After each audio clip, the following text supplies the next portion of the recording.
we have completed this solution for question 6, complex number exercise. But let's look at question 6 a bit further here. We have our answer here as negative 115. Alright, guess what? Let's do this. We have 9 plus 14 squared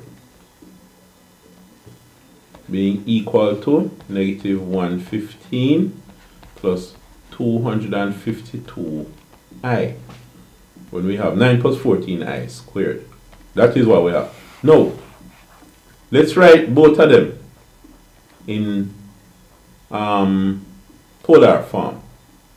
So the 9 plus 14i. Remember, when you write in polar form, you imagine that you have your x and the y-axis, right? So you have your x and y-axis. So the 9 go to the right, 9 places,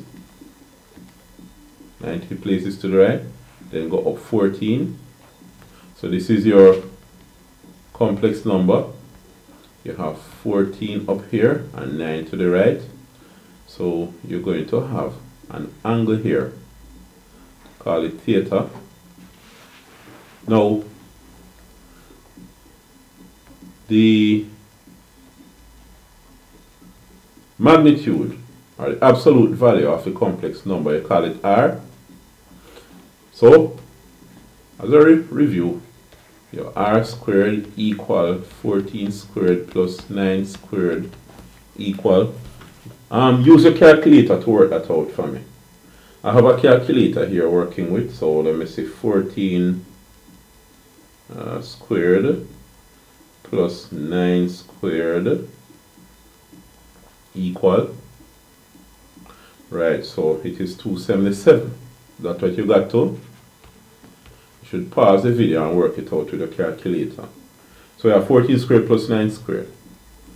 So R is equal to, you have 277 and the square root of that is 16.6. 16.6, 643. Let's write to 3 decimal places while we're working out. So that is R, and then you have the angle theta. You know, tan theta is opposite over adjacent, 14 over 9. So theta will be the tan inverse of 14 over 9.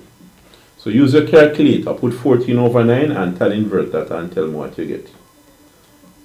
Let me see, you have 14 over 9 and I get 1.555 and then I tan invert that. I get 57.265. 57.265 degrees. So now, how do you write the general form?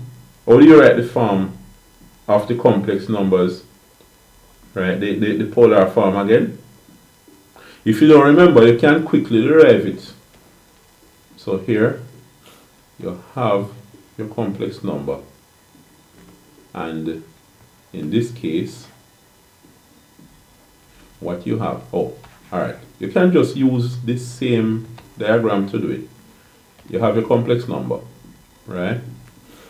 It is 9 plus 14i.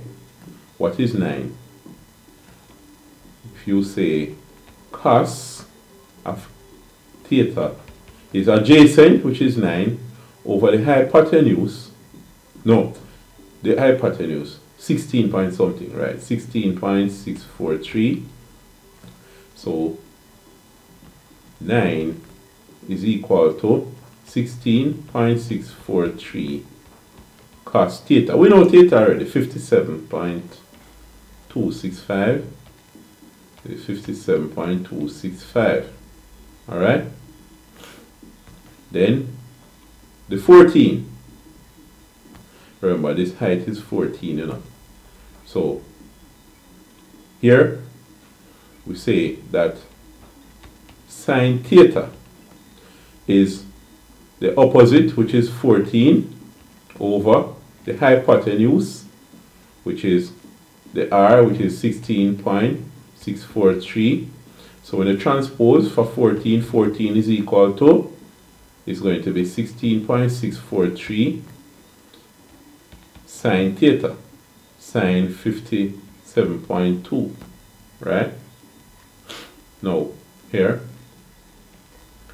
the 9.14i is therefore written as 16.643 cos 57.265 plus 14, which is 16.643 sine 57.265. The 65 should come here. Alright? So that's the polar form of the complex number. We have the rectangular form, z is equal to this, and the polar form, z is equal to this. Now, sometimes this can be written as z equal, if you put the 16.643 outside the bracket. Since we reach the answer, we don't necessarily have to put the full decimal place. For easier writing and so on, and less confusion, let's just put it to one decimal place. 16.6 cos 57.3 plus, oh, the I should go there, plus I, because this is the imaginary part, I sine 57.3 can be written like that.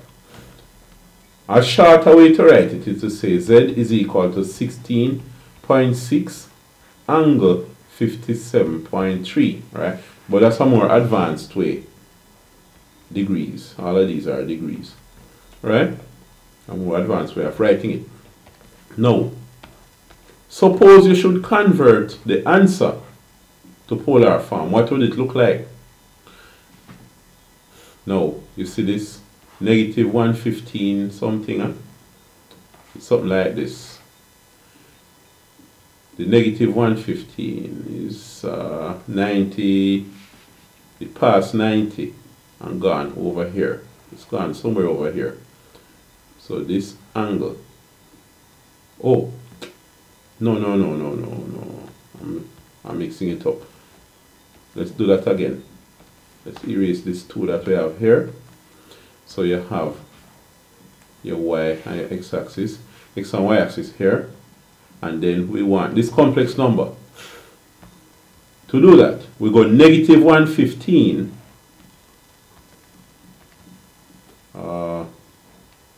we go negative 115 something, and plus 252 point something.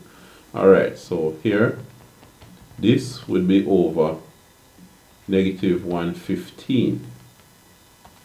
Let me write it properly. It will be over negative 115, right? And then this is up at 252 on the y-axis or the y-axis. Now, the angle that is formed is this, because remember, angles are measured from the positive x-axis in an anti-clockwise direction. So this is really the angle that we're looking for. To get that angle, we want to find this first. Call this theta, well, call this angle B. We could have called it angle A. Or let's, yeah, call it angle A now. Angle A probably sound a bit better since we're starting with A. So here, this angle, what is it? If we use this triangle here, we would have the tan inverse. The tan A is opposite, 252 over adjacent, 115. So A would be tan inverse of the 252 over 115. Alright? You have to remember your trigonometry now. So A is equal to, alright, pause the video, find 252 over 115 and tan invert that and see what you get. Let me do that. 252 over 115 equal. I get 2.19 something. Tan invert that, I get 65.47. So I get an angle of 65.47 degrees. Alright? But what we want is the angle. We have used theta already. So let's use theta 2 for this. So theta 2 would be, what do you think it would be? It's going to be 180 minus this. Right? So 180 minus that gives us 114.53. 114.53 degrees. So that is the angle that we have. Now, what is the length of, call this R2? R2. Well, R2 squared would be equal to 252 squared plus 115 squared. Alright? 252 squared plus 115 squared. So R2 would be what? This is square root of that. So when you work it out, 252 squared plus 115 squared equal, what do you get for it when you work that out? I get 76,729. And then you square root that now. When you square root that, you get 277. So I get 277 for R2. So the complex number Z2 would be, so I could put 277 cos 114.5 plus, and then I 277 sine 114.5. See that? I hope you did that, you know. Let's compare them. Here, what happens if you square 16.43? Square 16.643 with a calculator and tell them what you get. You get 277. So 277. And then the angle over here is 57.265. So when you put 57.265 and multiply that by 2, what the angle you get? You get 114.5. See that? So what does that remind you of? Alright, let's write it down first. So if Z is, we have Z already, 116.46643. Z squared is 116. No, where did I get to 116 from? It's 16. 16.6 squared cos 57.3 times 2, right? Plus 16.6 squared sine 57.3 by 2. I, of course, is I. That reminds us of something that says if Z is equal to, and you have R cos theta plus I R sine theta.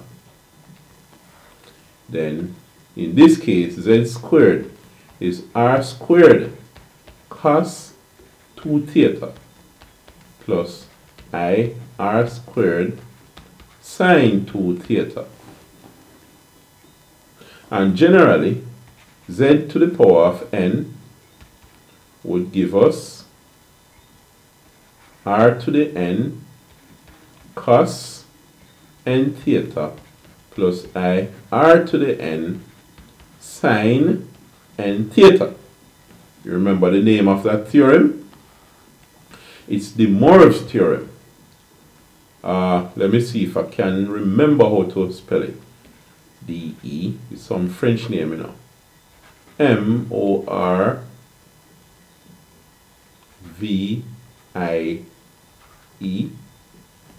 or is it MORVEI?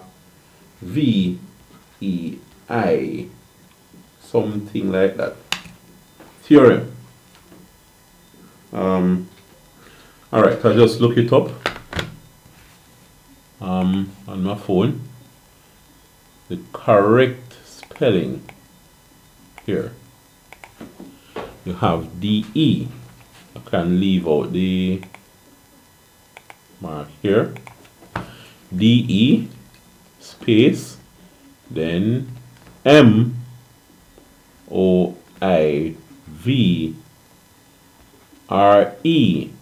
apostrophe S. Theorem.